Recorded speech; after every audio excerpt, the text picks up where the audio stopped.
It was evening time. It was around 8 p.m., 8:30 p.m. I went on a walk, and it's dangerous. I told you guys Quito is out of control, has been out of control for the last year and a half, and I was fully aware of what I was getting myself into, but I didn't care. I had my phone on me, I had some AirPods on, was listening to a podcast, I believe.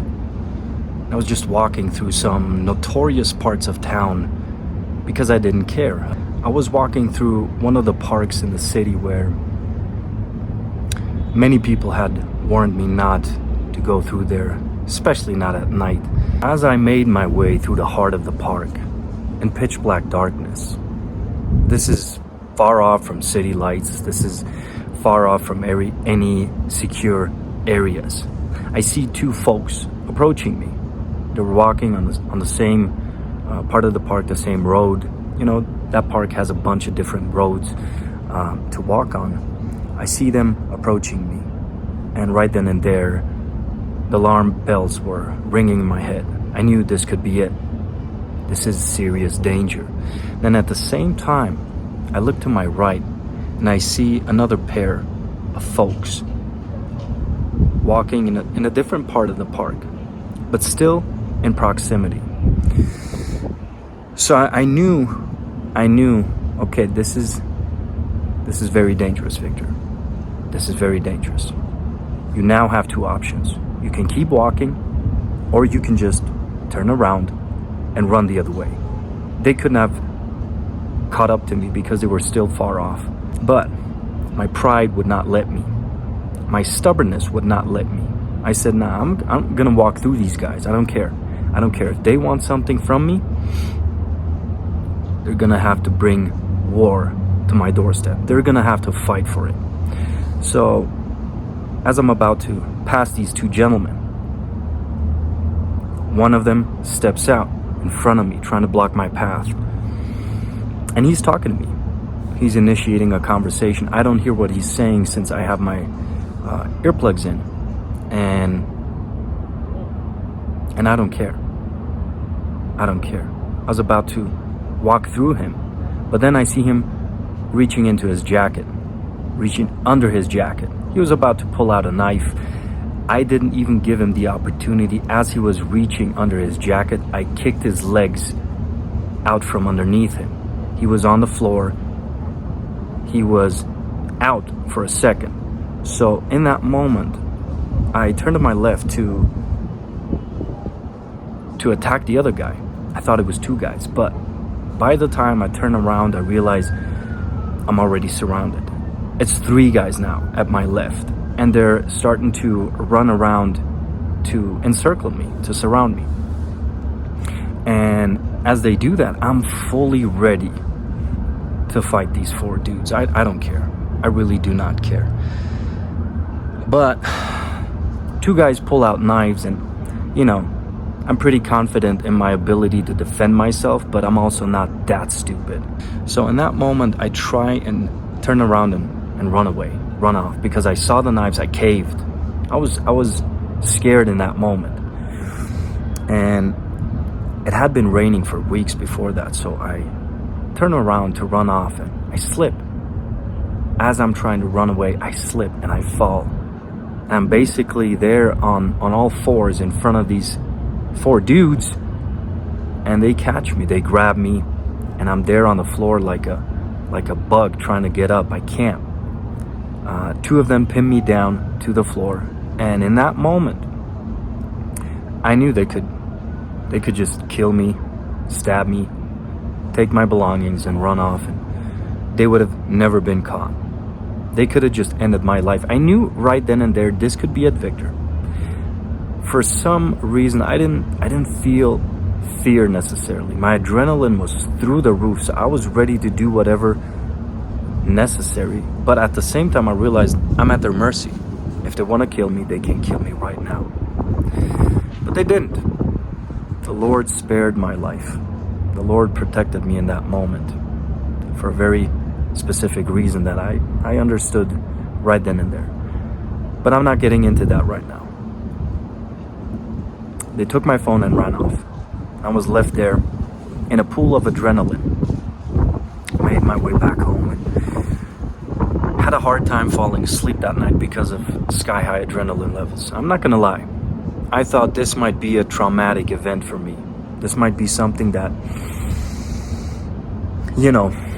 might change me, might scar me for life. It didn't. It did not. I fear no man. You have nothing on me. I don't care how big you are, how strong you think you are. You got nothing on me. You cannot instill fear in me. How? Why? It's very simple. I beat that fear into the ground every time I work out. Every time I'm in the gym, I beat that weakling, that weak voice in my head into submission. Every time I fast, say no to food, deprive myself of one of the most fundamental things we need in life, food, I beat that weakness into submission. Every time I say no to temptation, I say no to vices, I take control. I take control of my mind, of my body, full control of my life. See that guy? I don't fear him either. So in any event, this has not caused any trauma. This has not fazed me in any way. I am a little bit more cautious these days, but still, man, if I were in that same situation again, I might be a bit smarter this time around, but believe me, there would be no fear in my heart. And this is a luxury. This is how every man should be. No fear. Now, you don't have to be stubborn. You don't have to be foolish like I was in that moment. That's not what I'm saying at all. But you should never fear another man. That's absolutely pathetic. Pathetic. How do you conquer that inner weasel? Very simple. You beat yourself into submission every day. Your daily process of training intensely, of fasting, of denying yourself will make you unbreakable. Outside voices, the size of somebody approaching you will not faze you anymore. And believe me, I'm not a big guy. I'm 5'8", 5'8.5" on a good day, and I'm 155, 160 pounds. I'm not big. I'm not the strongest dude you'll ever meet. But you can't faze me. You can't touch me, not physically, not mentally, not spiritually. I was set free from all fears when I found the Lord Jesus Christ. However, with that being said, brother, I know many Christians who are living in fear, living anxiously and fearfully, and have zero confidence. Now, you might say that is a lack of faith. I believe that is a product of their daily process, of their daily programming. Lack of physical fitness, lack of mental fitness. God will not handle these things for you.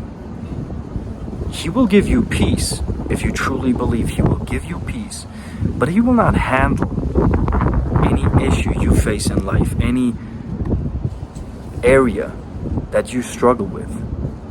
He will give you the tools. He will give you the path through His Word, through the Holy Spirit. But you will have to do the work. Do you understand? There are no shortcut solutions.